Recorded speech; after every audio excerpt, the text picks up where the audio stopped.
Rosângela deu uma entrevista muito corajosa, eu queria falar sobre isso com ela agora, na revista Veja, e está sendo reconhecida e aplaudida em vários grupos. Eu tenho o privilégio de participar também do Política Viva. Muita gente se surpreendeu, mas muita gente, ao contrário, está festejando, né, essa coragem da Rosângela, porque está se sentindo contemplado pelo que ela está falando, né?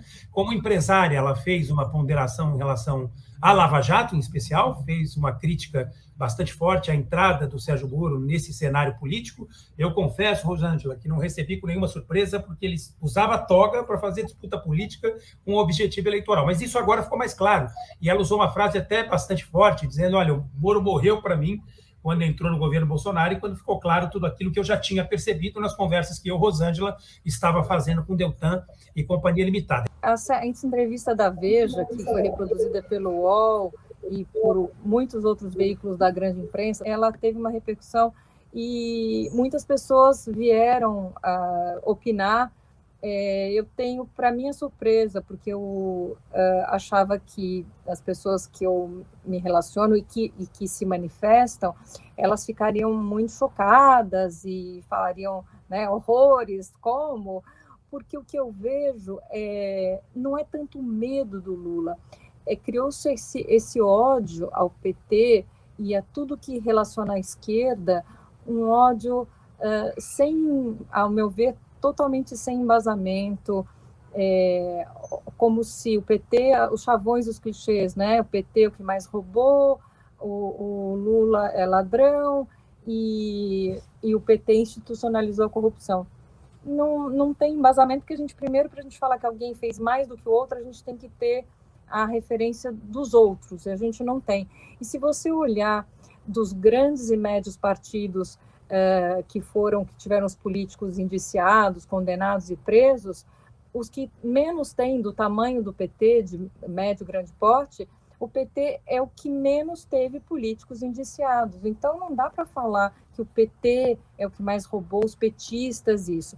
O que eu acho é que a elite tem bastante preconceito com as pautas da esquerda, algumas pautas progressistas, querem ver o pobre assistido, auxiliado, que se dê bem na vida, mas lá longe, né? No aeroporto, no avião, ai meu Deus, não vou falar português para não vamos fingir que a gente não é brasileiro, porque tem pessoas que estão viajando a primeira vez no avião e falando alto e fazendo a gente passar vergonha. Então, tem esse preconceito da elite, sim, com cuidar daqueles que têm menos vez e menos voz, de ter dado espaço para estudar, para viajar, para viver com mais dignidade, né?